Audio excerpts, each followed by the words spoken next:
onon heemon ɓesgu am kuy ànd ak man o wi kala gonɗo hem ñett yii o wi ɗiɗo ɗeɗo geɗe tati na nga ci bàyyi xel o wi yaɗaccinen haqqille ma no moƴƴi na nga dem jàngi xam o wiya ya dartoya gandal ya ɗaɓɓitoye gandal zahiri shar'i sharia bu leer bii o wi ɗaɓɓitira gandal he oɗo sharia laaɓɗo laaɓtuɗo wa nuril mubini ورب السالكين وربي أنا باي مني وفي جنادو ولي فيمو dem leen jàngi jehe jango e darto e gandal da ngeen jëfe sharia bu leer bi te kuutoro non woni o sharia muhammadiya laaɓɗo o allahu akbar o wi allahu akbar hayya ala salati li muy firi o wi ko ɗum firata ñëw leen ngare e julde julli lu leer la julde ko hunde lamde amul benn tawil o wi ala hay hunde ko tawlete ɗon hayya ala salati ñëw leen ngare firiwut toog leen firani wonde jooɗoɗe toon ak ci loo mën a nekk kala ko mbawɗa e wonde mum bàyyi mu ne dem leen jàngi o wi jinnaɗo wiɓe jeehe onon ɓesgu am jeehe darto e gandal jeehe jangoye ajiri fuyudal ilmi wal arzaqi wërsëg arzige ku wax wërsëg o wi kala tan mbiɗo arzige yaa ngi wax liggéey aɗa haala bange o warñede ma olire ma bàyyi nee na dem leen liggéey o wi jinnaɗo fawde ɗi ɓen heemon ɓesgu am heemon jeehe gadi golloye danay wax sama bokk taalibe ne o wi omo haalna musidɓe makko almuɓe omo wiyaɓe taalibe bàyyi la du métier o wi min wiide tan aɗa fiito becce komi almuɗo bayi ɗum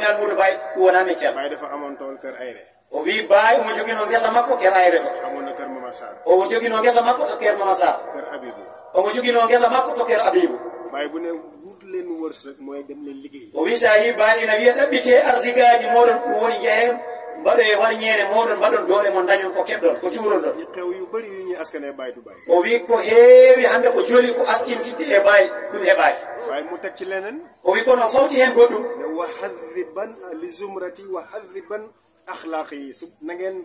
yow yàlla lay ñaan na nga rafetal seen jikko o wi omo ñaabo o rutti omo ñaamto Allah omo haalde e Allah o wi an Allah subhanahu wa taala ya moƴƴinanɓe jikkuji maɓɓe ɗi fof taalibe bayi day rafet jikko o wi almuɗo bayi radiallahu taala anhu moƴƴat jikku muɗum moƴƴat xam-xam o wi gandal liggéey e golle jikko ju rafet e jikku mana moƴƴo bayi moo ko bindal bopp o wi ko bayi radiallahu taala anhu ko kanko winir ɗum kalima okkuɗol makko e jungo makko jigéen ñi bu ñuy taal bos yi mooy doj yu mag yi ñuy teg cin yi o wi rewɓe ɓe so tawi eɓe mbaɗa kaaƴe mawɗe ganduɗa ɗeɗo hen mana barɓe fawete bayi nee na faydum bi ci ñetti bos yooyu la ko teg o wi faydu makko kanko bayi radiallahu taala anhu o fawi ɗum koyeɗen kaye katane tati xam o wi gandal liggéey e golle jikko ju rafet e jikku moƴƴo te mooy njub rek o wi ɗum woni peewal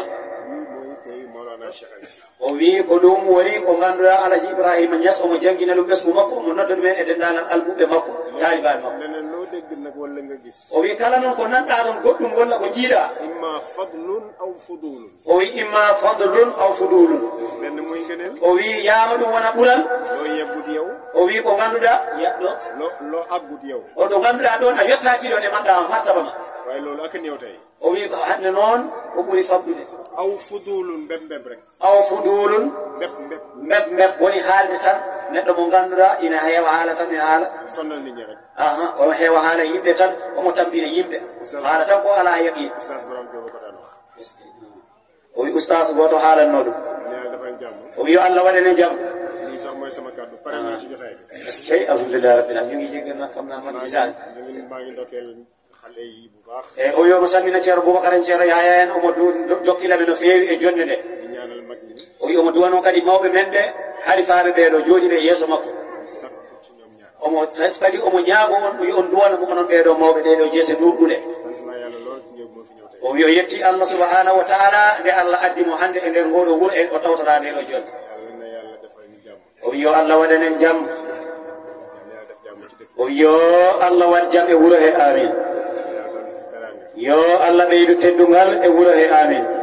adduna ak teraangaay àllaaxira yo Allah ɓeydu teddungal aduna e laakara fofof e wuuro he amin yàlla def dund bu doy o wi ɗum woni Allah waɗanen ɓe gurdam keɓidiɗam gurdam moƴƴam dépense yomb te bëri te doy dépasse moƴƴo timmuɗo taw kadi ina timmi fofof baat bi dafa tuuti waaye ak a mën a sonal. o wi dépasse noon inde nde ine famɗi de kono ko hunde mawde ko hunde wawde tampinde hannde yimɓe ɓe surtout no jaraten ɗo surtout ñi sant Diallo. surtout nak rawata nak ñi sande Diallo dépasse ɗa tampini ɓe no uddini ɓe no harjini ɓe haɗi ɓe ɗanade o yo Allah wemnanen dépasse uji ɗe rokka en bonuji leppude amin dafa am mbokk mu sant Diallo mu ne o wi won musidɗo jettaɗo Diallo o wi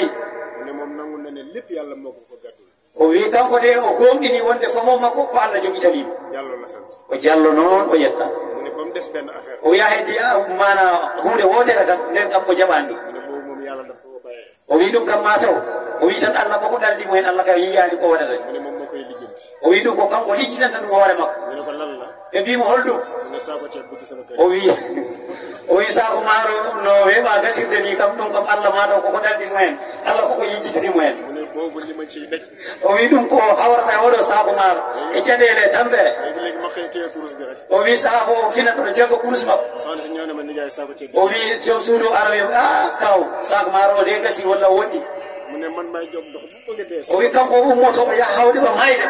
mu ne saako bi moom yàlla daf ma ko bàyyee. o wi saako hen mbaɗa andi Allah koko daldi kam e mum tan guere keddiɗe fof mo hettani men woto saako Allah ɗaccini men tan mboɗo sippira hen yal na yàlla yombalal ñu o wi yo Allah newnanen dépense uji ɗi fofof amin yal na yàlla tabaxal leen seen i dëkkuwaay. o wi yo Allah wallu en ma hen wuuro men ngo mbaɗen terasuji e tatuji amin mbiye amin yal na yàlla may leen ay waruwaay. yo Allah rokku en baɗɗorɗe kolniɗe woni katuji moƴƴi mbaɗɗi bakkane amin katkatuji yal na yàlla leeral dëkk bi ci courant bu doy. o wi yo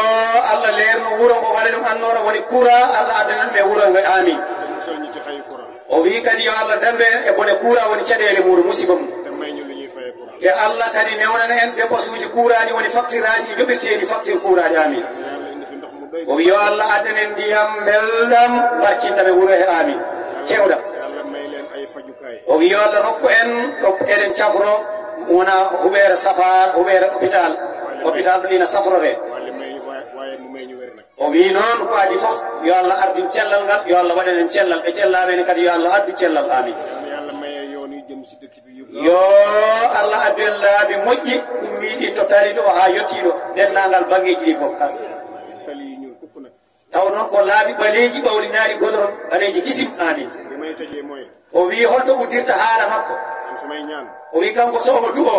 buy fukki baat. o wi so tawi ko mbuɗi sappo gonno juróom-ñett yëpp. o wi ko mbuɗi jeeta ɗi fofof ci dund bii laa koy ñaan. o wi o ñaagoto ɗum koye gurdam ɗam gurɗen hannde oɗo zaman ndax comme deewaguñu. o wi haade eɗen guuri eɗen goofa e dow leydi en maayani te bëgg nañoo ndekk ak añ ak. te eɗen jiɗi haccitaade eɗen jiɗi wottaade eɗen jiɗi hirtaade bëgg tabax jumaa yi. kadi eɗen jiɗi maade cuuɗi men Allah ɗi haɗi jooɗa daara yi. e duɗe men mana madrasaji ɗi daaraji ɗi jo mayimɗi ha feewa yar njaboot gi. ne hen kadi ɓesgu men ngu e diine l'islam faw ñu am mën nan. o wi il faut que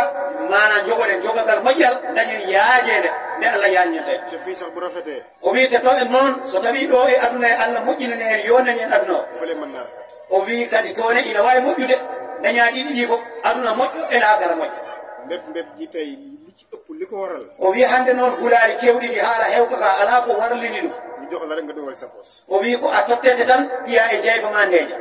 li ëpp ci coow li tey loolu ko. o wi hande haala hewka fofof ko ɗum tan ñu jox la rek nga dem dugal sa. mbeɗeɗa enveloppe ma tan nana e jeyba ma kon ñun yàlla nañu yàlla jox bañ doyal. o wi enen noon o ñaagui Allah yo Allah rokku en ha heewa haade ko ɗum tan woni caɗele hakkude yimɓeɓe ɗum tan woni luukaɗi yo Allah yañanen أجري فيوض العلم والأرزاق آمين بزمرتي وحذر آمين آمين آمين ما ngi ànd ak samay bokk yu baax o wimaade de musidɓe makko moƴƴuɓe maam alhaji Moaz Ba mam alhaji o wi kanko woni nayibu to suudu Allah to jumaata Cheikh Moustapha Bachir Ba o wi Cheikh Mouhamadou Moustapha Bachir nayib ca jumaaje moom o wi kanko ne ko nayibu to suudu Allah ɗo to jumaata Cheikh Aliyoun Ba Cheikh Aliou Ba ubbi alquran ji léegi ko kanko udditani ɓe ɗo alqur'ana belɗo Cheikh Malick Wilane Cheikh Malick Wilane